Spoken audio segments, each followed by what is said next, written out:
Marami talaga ang fans ang nag-aabang sa kasal ni Bea Alonzo at ang billionaire na si Vincent Ko. Although may balibalita ngayon na hindi sila magkasundo about the prenuptial agreement. Pero ngayon, besides sa intriga na lumalabas sa social media, ay tuloy na ang kanilang kasal. Binabalita nga ito na sa March 16 nga daw ang kasal nila sa Spain. Ating alamin ang buong katotohanan kung cancel nga ba o tuloy na ang kasal ni Bea Alonzo.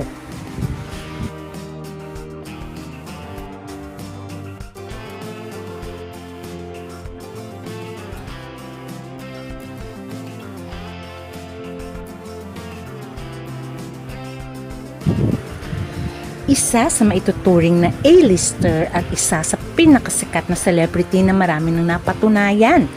Billionaire at self-made ay walang iba kundi si Bea Alonzo.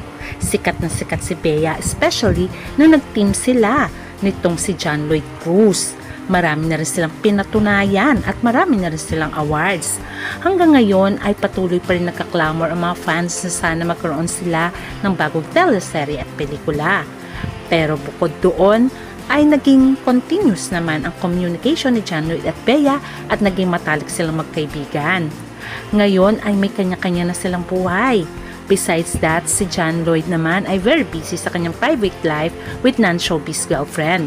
Samantalang si Bea ay napapabalita na ngang ikakasal na kay Vincent Ko. Alam naman natin, pag nagmahal ang isang Bea Alonzo ay bigay todo. Marami na rin siyang failed relationship. At ang huli niyang nakarelasyon ay walang iba kundi si Dominic Roque, kung saan nag-propose nga ito sa kanya. Unfortunately, ay si Dominic Roque rin ang nakipaghiwalay kay Bea Alonzo. Nananatili naman silang friends. Pero ngayon ay may kanya-kanya ng buhay dahil may girlfriend na rin itong si Dominic Roque. Marami ang nalungkot sa pangyayari, pero sabi nga nila not meant to be, hanggang dumating sa buhay niya ang billionaire na may-ari ang pamilya nila ng Pure Gold. Walang iba kundi si Vincent Ko, ang presidente ng Pure Gold Company mula 2015 hanggang ngayon, at ang kanyang magulang ay sina Lucio at Susan Ko. Kaya naman maituturing na billionaire si Vincent Ko. Kaya naman maraming nagsasabi na bagay sila ni Bea dahil billionaire din naman si Bea. Paano ba nagsimula ang love story ni Vincent at ni Bea Alonzo? Noong May 5, 2025, kumalat sa social media ang screenshot ng pamamasyal ni Vincent Ko at Bea Alonzo. At habang sila ay nag-uusap sa isang hotel na terrace. After that, ay namataan din sila na kasama ang showbiz personalities na friends ni Bea. Pero during that time ay wala pa silang inaamin until may spatan nga si Bea at Vincent Ko sa event ng Pure Gold na pag-aari ng bilyonaryong si Vincent Ko. Kaya naman ang spekulasyon ng lahat, siguro nga ay mag-boyfriend na ito. Nakita rin si Bea, Vincent Ko at ang mami, Susan ni Vincent sa isang table habang kumakain. Until finally ay inamin na rin ni Bea ang relasyon niya kay Vincent Ko. Ayon kay Bea, low-key lamang ang kanilang relationship with Vincent Ko dahil pribadong tao nga daw si Vincent Ko. Although may-ari ito ng malalaking kumpanya, pero ayon kay Bea ay nirerespeto niya ang nais ng kanyang boyfriend na si Vincent Ko. Pero very supportive din naman si Bea kay Vincent, ganun din naman si Vincent kay Bea. Namamataan din si Vincent Ko sa iba't ibang social gatherings na ina-attend ni Bea, especially ang showbiz gatherings. Ang maganda kay Vincent Ko ay very supportive ito kay Bea sa kanyang showbiz career. At makikita mo na lagi nandyan lamang si Vincent sa kanyang tabi at sinusundo niya pa nga ito pag may mga events si Bea ang ina-attenan. At kung meron itong endorsement ay sinusundo niya talaga. Kita naman dito na sumakay na sila, nahihatid na siya ni Vincent Ko. Pareho namang boto ang bawat pamilya sa kanilang relasyon.